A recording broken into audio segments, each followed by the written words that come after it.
बिस्मिल्लाहिर्रहमानिर्रहीम। अस्सलाम वालेकुम नाज़रीन, आप यूट्यूब चैनल देख रहे हैं। मैं इमरान खान हूँ। दहशतगर्दी के ख़िलाफ़ जो वाक़यात हैं और जो ऑपरेशन है उसमें शिद्दत आती चली जा रही है। खैबर पख्तूनख्वा में 26 और 27 मई को 2 ऑपरेशन हुए हैं, जिनमें 17 दहशतगर्द और दूसरी जानब जो सिक्योरिटी फोर्सेस के 5 जवान जो हैं वो शहीद हुए हैं। और लगातार इस किस्म के वाक़यात हो रहे हैं, मुख्तलिफ एरियाज़ में ऑपरेशन हो रहे हैं और ज़्यादातर खैबर पख्तूनख्वा के इलाकों में हो रहे हैं और इनको हम साथ साथ आपको रिपोर्ट करते रहेंगे। पाकिस्तानी फोर्सेस ने पहले भी दहशतगर्दी का मुकाबला किया है। पाकिस्तानियों ने बड़े दिल के साथ उसका मुकाबला किया, उसको शिकस्त दी थी। अब दोबारा ये अफरियत हमारे सामने आकर खड़ा है और इंशाअल्लाह पाकिस्तानी दोबारा इस मुश्किल सूरत हाल में से निकल जाएंगे। दोबारा से इमरान खान साहब को मुज़ाकरात की दावत दी गई है। देखें, इमरान खान साहब से अली अमीन गंडापुर साहब ने मुलाकात की, लेकिन उससे पहले उनकी मुलाकात हुकूमत से होती है और हुकूमत के उन लोगों से होती है जो एक्चुअली हुकूमत में है। मिसाल के तौर पे उनकी मुलाकात हुई मोहसिन नकवी से। मोहसिन नकवी शहबाज शरीफ से ज़्यादा ताकतवर है, ये बात PMLN के अपने लोग कहते हैं। जिनकी हुकूमत है, हुकूमती जमात के लोग कहते हैं कि जी मोहसिन नकवी की ताकत शहबाज शरीफ से ज़्यादा है। तो मोहसिन नकवी से अली अमीन गंडापुर की बार बार मुलाकात, 2 मुलाकातें हुई हैं। एक गालिबन इमरान खान साहब से मुलाकात से पहले हुई है और एक उसके बाद भी हुई है। और इमरान खान साहब का जो मौक़िफ़ है वो तो सबको पता है। लेकिन अब आप आए इस तरफ कि हुकूमत इमरान खान साहब को बार बार मुज़ाकरात की दावत क्यों दे रही है ना बड़ा सवाल। इंपॉर्टेंट बात यह है, देखिए, अगर इमरान खान जेल में है और इस वक्त प्रैक्टिकली वो कुछ भी नहीं कर रहे, कोई तहरीक भी खड़ी होने नहीं जा रही और आगे बड़ी सख्त गर्मियाँ भी आ रही हैं। पाकिस्तान तहरीक इंसाफ जो है वो एक सूबे में अपनी हुकूमत चला रही है, बाकी जगहों पे वो सिर्फ अपनी अपोजिशन कर रही है और इस वक्त उन्होंने कोई बहुत बड़ी तहरीक भी नहीं खड़ी की। हम सब जानते हैं कि तहरीक जून जुलाई में तो चलेगी नहीं, अगस्त में तहरीक शुरू हो जाएगी, सितंबर अक्टूबर में जाके तेज़ हो जाएगी और फिर आगे तहरीक का मौसम आ जाएगा। तो आगे वाले जो हैं वो 6-7 महीने मुश्किल हो जाएंगे हुकूमत के लिए, ये हम सब जानते हैं। अमेरिका में इलेक्शन होने जा रहा है, उसका इम्पैक्ट भी पाकिस्तान के ऊपर आता है, ये भी हम सब जानते हैं। तो इस वक्त हुकूमत को इतनी जल्दी क्या है कि हुकूमत तरले मिन्नतें कर रही है इमरान खान की कि जनाब आप मुज़ाकरात कर लें। अभी नया स्टेटमेंट आया, राना सनाउल्लाह साहब की तो बातें आपने सुन ली। वो बार बार कहते हैं कि इमरान खान आगे बढ़े, बात करें, नवाज शरीफ बात करने के लिए तैयार है, शहबाज शरीफ बात करने के लिए तैयार है, हम बातचीत करना चाहते हैं, सियासी कुव्वतों से बातचीत करें, हम देखें मैंडेट नहीं छोड़ सकते, अगर हमने आपका मैंडेट वापस कर दिया और बेगुनाह कैदी रिहा कर दिए तो फिर हम तो जेलों में चले जाएंगे, हमारे पास तो कुछ नहीं बचेगा, लेकिन आप हमारे साथ मुज़ाकरात करें। राना सनाउल्लाह साहब कहते हैं और बहुत सारे लोग भी ये बात करते रहते हैं जो हुकूमत का हिस्सा है। अब एहसन इकबाल साहब ये पार्टी के बड़े अहम लोगों में से एक है। अगर मैं टॉप 5-6 लोगों को गिनूं, उनमें एक एहसन इकबाल भी है। तो एहसन इकबाल साहब क्या फरमा रहे हैं, उन्होंने एक बार फिर तहरीक इंसाफ को मुज़ाकरात की दावत दी। उन्होंने कहा तहरीक इंसाफ की क़यादत सड़कों के बजाय ऐवान में आए। सड़कों पे तो वो अभी जा ही नहीं रहे, वो तो सिर्फ कोई जलसे वलसे करने की उनकी जो है वो एक सोच है कि हम जलसे करेंगे, मुख्तलिफ शहरों के अंदर करेंगे, लेकिन कोई लॉन्ग मार्च, किसी किस्म का सड़कों के ऊपर बड़ा एहतजाज, कोई जुलूस लेकर आना, वो तो उनका भी इरादा नहीं है। लेकिन एहसन इकबाल ये क्यों कह रहे हैं, वो ये कह रहे हैं ऐवान में आए, हमारे साथ मुज़ाकरात करें। बामकसद मुज़ाकरात के लिए दरवाजे खुले हैं, ज़िद और अना के साथ मुज़ाकरात कामयाब नहीं होते। उन्होंने कहा तहरीक इंसाफ को मुज़ाकरात की दावत देते हैं, मुल्क और मईशत के लिए तहरीक इंसाफ की आदत सड़कों के बजाय ऐवान में आए, मुस्बत अपोजिशन का किरदार अदा करे और 2029 तक इंतज़ार करे। तो 2029 तक इंतज़ार तो करना पड़ेगा, लेकिन किसको करना पड़ेगा। एहसन इकबाल साहब, अगर फॉर्म 45 के मुताबिक फैसला हो गया तो अवाम ने तो हुकूमत दी है पाकिस्तान तहरीक इंसाफ को, ये पूरा पाकिस्तान जानता है, क्योंकि पाकिस्तान नहीं दी है ना, पाकिस्तान के लोगों ने जिसको वोट दिया, लोगों से बेहतर तो कोई नहीं जानता कि लोगों ने किसको वोट दिया। तो लोगों ने वोट दिया पाकिस्तान तहरीक इंसाफ को। 47 वाला टोला जो है वो ज़बरदस्ती मुसल्लत कर दिया गया। अब वो 47 वाला टोला कहता है जी कि स्टैंप लगाएं, मोहर लगाएं हमारी कामयाबी के ऊपर, और उनकी कामयाबी पे तब तक मोहर नहीं लगेगी जब तक कि इमरान खान साहब उनके साथ बैठकर बातचीत नहीं करेंगे। और इमरान खान के साथ बातचीत करना उनके लिए बहुत ज़रूरी है। देखिए, इशू क्या है, इमरान खान जेल में है और जेल के अंदर से वो कुछ नहीं कर सकते जो कुछ वो बाहर बैठकर कर सकते हैं, ये सब जानते हैं। तो इमरान खान को जेल में रहने देना चाहिए ना, बाहर क्यों आने दे रहे हैं। PMLN के लोग क्यों चाहते हैं कि इमरान खान साहब मुज़ाकरात करें और बाहर आ जाए। यानी मिसाल के तौर पे तलत हुसैन जो नून लीग के बहुत करीबी हैं और बड़ी आंखों के तारे हैं उनकी नून लीग के। यानी तलत हुसैन साहब का ये कहना है कि इमरान खान साहब अगर एस्टेब्लिशमेंट से नहीं तो नवाज शरीफ से ही बात कर लें, माफ़ी मांग लें, और जो नवाज शरीफ साहब जो हैं उनके बड़े अच्छे ताल्लुकात हैं, वो इमरान खान साहब को बाहर निकलवा सकते हैं। एक तो तलत हुसैन साहब ने ये कंफर्म कर दिया कि वो भी ये समझते हैं कि इमरान खान साहब के खिलाफ जो मुकदमात हैं वो झूठे और बोगस हैं, लिहाजा कोई भी चाहे तो वो एस्टेब्लिशमेंट को कह के इमरान खान साहब को बाहर निकाल सकता है। इन मुकदमात का या इन केसेस का कानून के साथ कोई लेना देना नहीं है। एक तो तलत हुसैन साहब ने ये बात अपने इस बयानिए में या अपने स्टेटमेंट में कंफर्म कर दी है। नंबर 2, वो भी ये चाह रहे हैं कि इमरान खान साहब को बातचीत की टेबल पे किसी तरह आ जाए, कोई मार्जिन निकल जाए, और पार्टी के लोग भी कह रहे हैं, पार्टी के लोगों के अलावा पार्टी के हमदर्द जो हैं वो सारे के सारे ये कह रहे हैं तो इमरान खान तो जेल में है, उसको फिर जेल में आपको रहने देना चाहिए। और दूसरा, पाकिस्तान तहरीक इंसाफ तो कोई तहरीक बना ही नहीं रही। शेर अफजल मरवत जो है वो तहरीक का इंतजार कर करके छुट्टियों पे चले गए हैं, और वो ये कह रहे हैं कि जब तहरीक शुरू करने लगे तो मुझे आवाज़ दे दीजिएगा, मैं आगे अपनी जिम्मेदारी पकड़ लूंगा, अपनी जिम्मेदारी संभाल लूंगा। तो शेर अफजल मरवत साहब का बहुत बेहतर फैसला और बहुत अच्छा फैसला है कि उन्होंने खामोश रहने का फैसला किया, उन्होंने अपनी फैमिली के साथ टाइम गुजारने का फैसला किया। वैसे भी बड़ा हेक्टिक उन्होंने एक पूरा साल गुजारा है, बहुत मुश्किल, बड़ा टफ। तो ठीक है, जाएं जाके अपनी फैमिली को टाइम दें, बहुत अच्छी बात है, और कॉल का इंतजार करें जैसे कि बाकी सारे लोग कर रहे हैं। तो कॉल तो कोई आने वाली नहीं है। तो फिर क्यों सारे कहते हैं कि इमरान खान मुज़ाकरात करें? उसकी रीजंस मैं आपको अब बताता हूं। नंबर 1, ये चाहते हैं कि इमरान खान से मुज़ाकरात के नतीजे में जो हुकूमत की लिजिटिमेसी है या जो हुकूमत का वजूद है उसके ऊपर एक मोहर सब्त हो जाए कि जी ये हुकूमत ठीक बनी है, हम इनके साथ बातचीत भी कर रहे हैं, तस्लीम किया जाए इस फार्म 47 की हुकूमत को कि ये भी एक हुकूमत है। अली अमीन गंडापुर जाके जो मिलते हैं वो तो मजबूरी से मिलते हैं। 22 घंटे की लोड शेडिंग उसके सूबे में हो रही है, वो बेचारे जाके मिलके उनको कहते हैं जी बिजली दो, मेरे लोग बिजली के बगैर तरस रहे हैं। कभी वो डंडा दिखा के मांगते हैं, कभी वो धमकी दे के मांगते हैं, कभी वो मिन्नत करके मांगते हैं, वो जैसे तैसे करके अपने लोगों के लिए बिजली मांग रहे हैं। पाकिस्तान का सिस्टम ऐसा है कि कोई भी सूबा अपने हुकूक के लिए वफाक का मोहताज रहता है, तो इसलिए अली अमीन गंडापुर को ये बहुत सारे कंप्रोमाइजेज और एक कड़वी गोली निगलनी पड़ती है बार बार अपने लोगों के लिए, अपने लोगों के हक के लिए। अब इमरान खान साहब से क्यों कहते हैं सबके आप मुज़ाकरात करें और मुज़ाकरात की टेबल पे आ जाएं?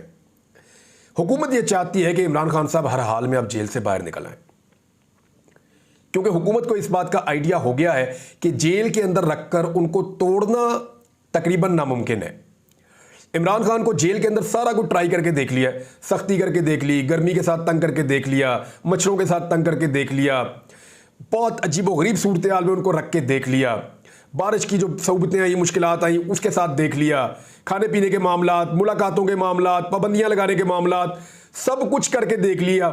इमरान खान को चिड़चिड़ा करने की कोशिश की गई मुख्तलिफ तरीकों से ताकि वो गुस्से में आए और लड़े, सारा कुछ करके देख लिया। तो जब इमरान खान नहीं टूटा तो उन्हें आइडिया हो गया कि जितना अरसा हम इसको जेल में इमरान खान को रखेंगे इनका कद और बड़ा ही होता चला जाएगा और हम बोने बन जाएंगे बिल्कुल छोटे छोटे। अब हुकूमत चाहती है कि मजीद नुकसान करने की बजाय किसी तरह इमरान खान साहब को जेल से निकाला जाए। हुकूमत की ख्वाहिश यह है कि जिस वक्त इमरान खान जेल से बाहर निकले उस वक्त कोई ना कोई मुज़ाकरात चल रहे हों, ताकि हम ये आइंदा के लिए बयानियां बनाएं कि मुज़ाकरात के नतीजे में इमरान खान साहब घुटने टेक कर जेल से बाहर निकले, ये बयानियां बनाए हुकूमत। वो ये चाहती है, इमरान खान साहब चाहते हैं कि वो बगैर मुज़ाकरात के बाहर निकले, हुकूमत के साथ वो बातचीत करना नहीं चाहते। दूसरी जानिब एस्टेब्लिशमेंट जो है पाकिस्तान की, वो इस बोझ को और ज्यादा नहीं उठाना चाहती। यानी कितना वो उंगली से पकड़ के चलाएगी इस हुकूमत को और कब तक चलाएगी?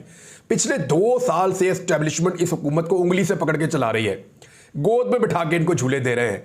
अब इनको खुद से भी चलना पड़ेगा। तो जिस वक्त एस्टेब्लिशमेंट जान छुड़ा के पीछे निकलेगी, इमरान खान फौरन बाहर आ जाएंगे।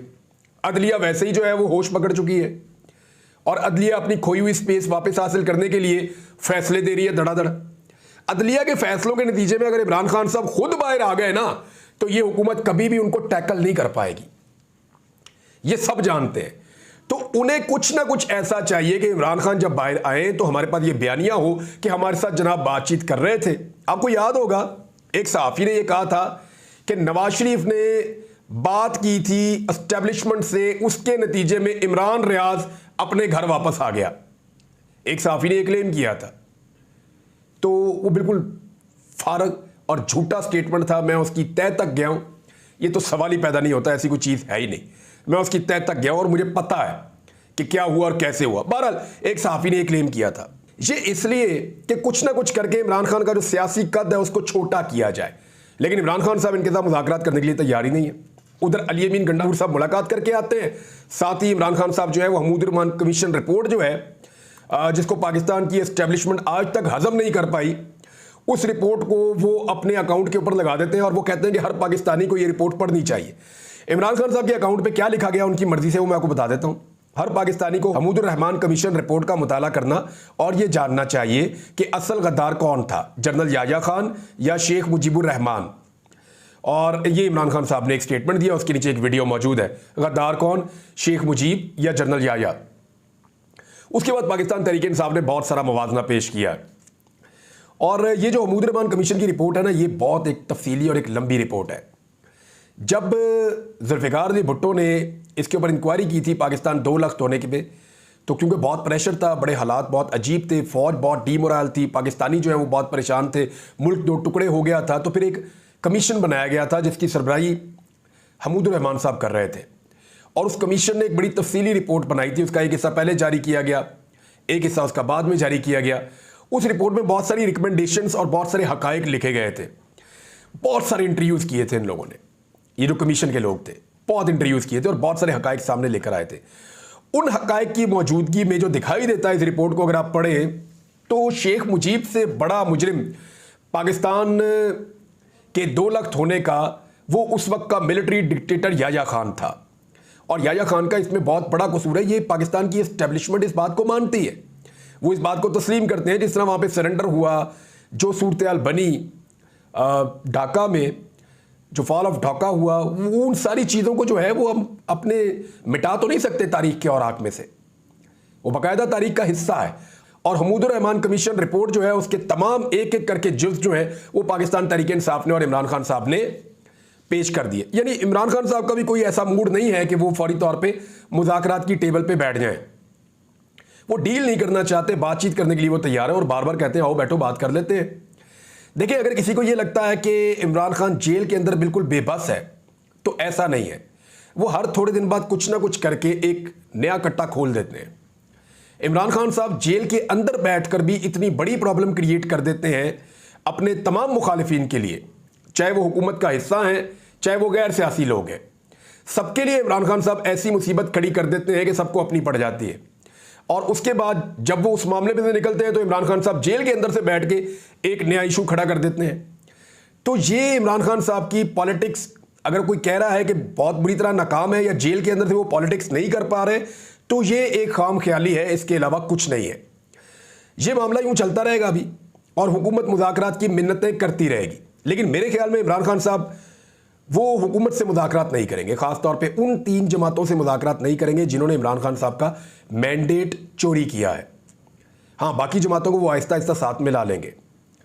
और ये जो बजट आ रहा है इसमें IMF की जो शराइत है, वर्ल्ड बैंक ने और IMF ने पाकिस्तान के बारे में जो प्रेडिक्शंस की है ना, वो इतनी खौफनाक है कि पिछले 2 सालों में और आने वाला अगला साल भी, और ये वाला साल शामिल कर लें, इसके बाद आने वाला साल भी, पाकिस्तान तहरीक इंसाफ जिस हालत में इस मुल्क को छोड़कर गई थी उसके आधे पे भी नहीं पाकिस्तान पहुंचेगा।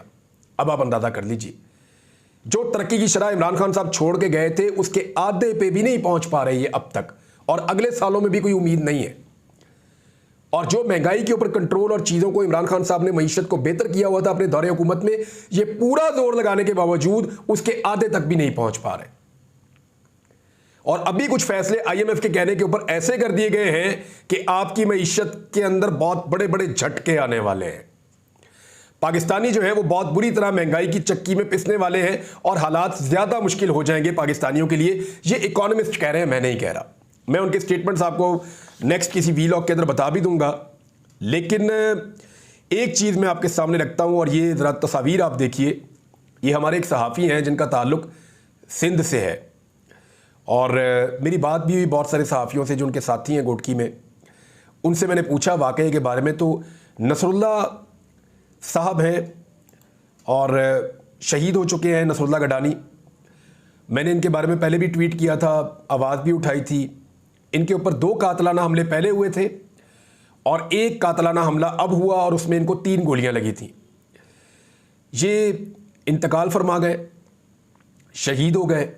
पहले इनका इलाज इंटीरियर में हो रहा था, फिर इनको कराची शिफ्ट किया गया, लेकिन वो जांबर ना हो सके। इनकी शहादत का जो जनाजा हुआ है ना, सहाफ़ी ये बता रहे हैं कि 2 से 2.5 घंटे सिर्फ 1 किलोमीटर का फासला तय करने में लगे, और इतना बड़ा जनाजा सिंध की तारीख में बेनज़ीर भुट्टो के बाद किसी का नहीं हुआ। बेनज़ीर भुट्टो के जनाजे के लिए पूरे पाकिस्तान से लोग गए थे और हर तरफ से लोग वहां पहुंचे थे जनाजे में शिरकत के लिए। वो एक बहुत बड़ी पॉलिटिकल लीडर थी, उनका आलमी सतह का कद था बेनज़ीर भुट्टो साहिबा का, तो उनके लिए बहुत बड़ी तादाद में लोग जनाजे में शिरकत करने आए थे। लेकिन बेनज़ीर के बाद मकामी सहाफ़ियों के बकौल उन्होंने अपनी सहाफ़ती करियर में इतना बड़ा जनाजा सिंध में किसी का नहीं देखा जितना बड़ा जनाजा सहाफ़ी नसरुल्लाह गिडानी का है। वजह क्या है कि नसरुल्लाह गिडानी हर गरीब के साथ खड़ा हो जाता था, हर जालिम और जाबिर के मुकाबले में डट जाता था। ये इतना गरीब आदमी था कि ये अपने भाई के घर के अंदर एक कमरे के अंदर रहता था, और बहुत ही कमज़ोर और गरीब आदमी था, पैसे वाला नहीं था, लेकिन इसने कभी कंप्रोमाइज़ नहीं किया। मुझे मकामी सहाफ़ियों ने बताया नसरुल्लाह गिडानी के लिए अवार्ड का ऐलान होना चाहिए, सहाफ़ती तंजीमों को इसके लिए आवाज़ उठानी चाहिए, और सहाफ़ती तंजीमों को बाकायदा उनके लिए हुकूमत को मजबूर करना चाहिए कि ये वो लोग हैं जिनको अब 14 अगस्त पे या 23 मार्च पे अवार्ड से नवाज सकते हैं। वो जो सहाफ़ी इस्लामाबाद और लाहौर के ईवानों के अंदर बैठे होते हैं और प्रेस रिलीज़ के ऊपर खबरें जारी कर रहे होते हैं, या सियासतदानों या माफियाज के कहने के ऊपर खबरें जारी कर रहे होते हैं, उनको तो हर साल तमगा लगा दिया जाता है। ये वो सहाफ़ी है जिसको तमगा लगना चाहिए। अहमद फरहाद वो शायर है जिसको अवार्ड मिलना चाहिए बेहतरीन शायरी के ऊपर। जो लोग सख्तियां और तकालीफ बर्दाश्त करते हैं, अगर तो पाकिस्तान में जमहूरियत है तो फिर जमहूरियत के लिए आवाज़ उठाने वालों की कदर भी होनी चाहिए। बहरहाल ये हक़ाइक़ मैंने आपके साथ शेयर किए, कुछ और खबरें वो आपको बताता हूँ अगले वीलॉग में। अब तक के लिए इतने, अपना ख्याल रखिएगा, अपने चैनल का भी। अल्लाह हाफ़िज़।